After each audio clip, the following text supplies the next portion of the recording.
쿠마 아도나이 베야푸츠 오예베카 베야누스 메사네카 미파네카. 여호와여 일어나사 주의 대적들을 흩으시고 주를 미워하는 자가 주 앞에서 도망하게 하소서. 샬롬 생각하는 성경 홀리아미입니다.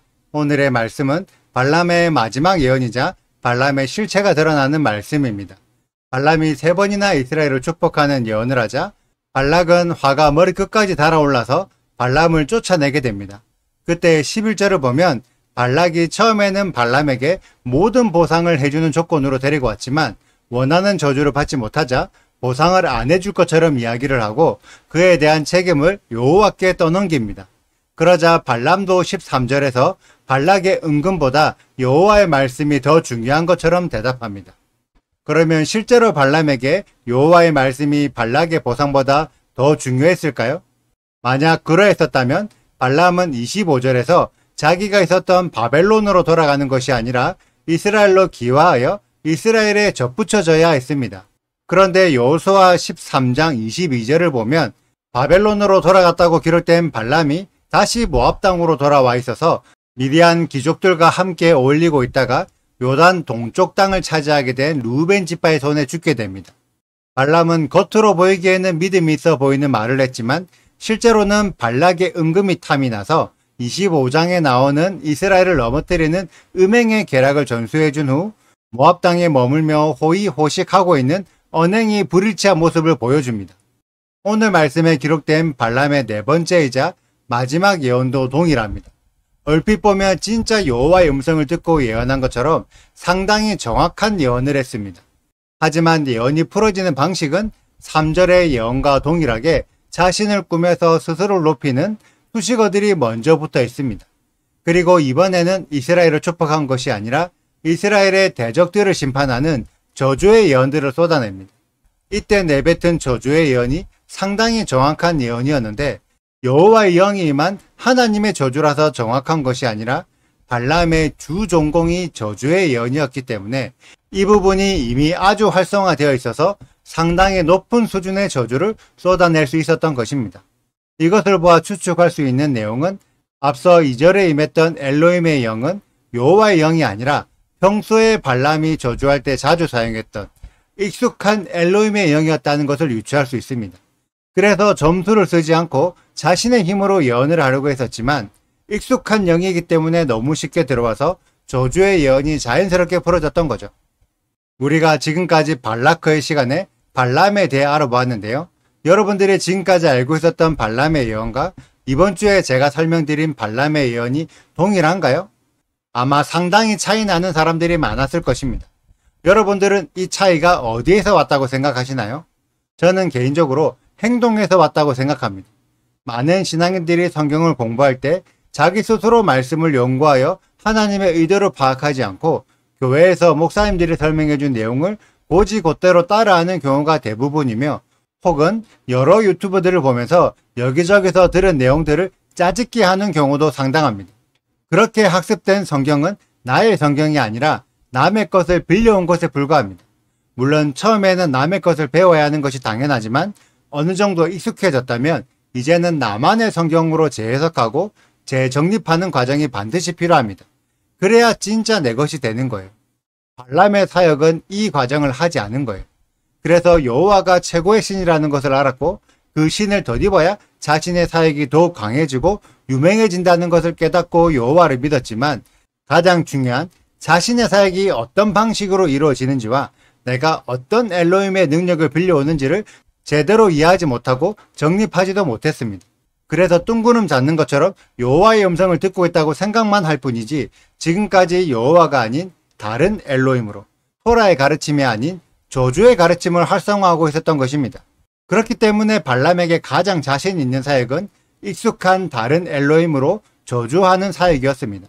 그렇게 행동했기 때문에 그런 사역자가 된 것이죠. 우리들은 어떠할까요?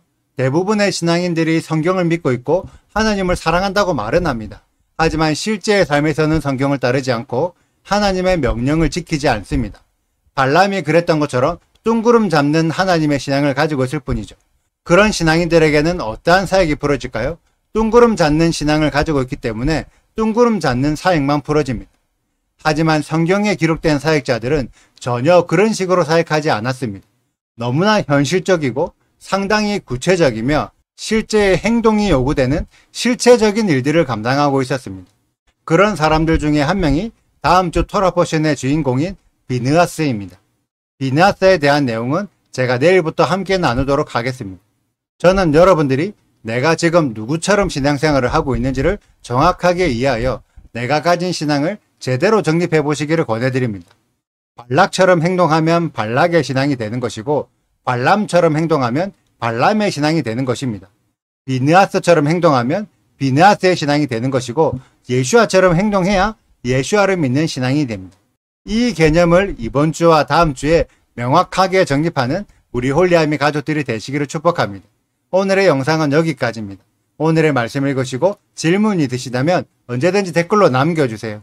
오늘도 감사합니다. 샬롬! 이제 나는 내 백성에게로 돌아가거니와 들으소서. 내가 이 백성이 후일에 당신의 백성에게 어떻게 할지를 당신에게 말하리이다 하고 예언하여 이르기를 부올의 아들 발람이 말하며 눈을 감았던 자가 말하며 하나님의 말씀을 듣는 자가 말하며 지극히 높으신 자의 지식을 아는 자 전능자의 환상을 보는 자 엎드려서 눈을 뜬 자가 말하기를 내가 그를 보아도 이때의 일이 아니며 내가 그를 바라보아도 가까운 일이 아니로다. 한 별이 야곱에게서 나오며 한 규가 이스라엘에게서 일어나서 모압을 이쪽에서 저쪽까지 쳐서 무찌르고 또 셋의 자식들을 다 멸하리로다.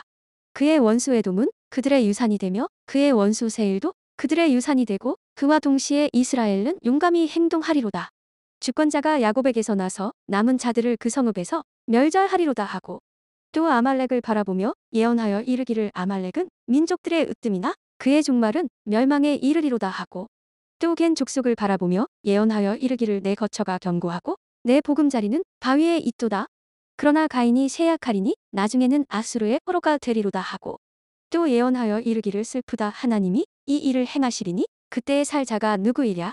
기띔 해변에서 배들이 와서 아수르를 학대하며 해배를 괴롭힐 것이나 그도 멸망하리로다 하고 발람이 일어나 자기 곳으로 돌아가고 발락도 자기 길로 갔더라.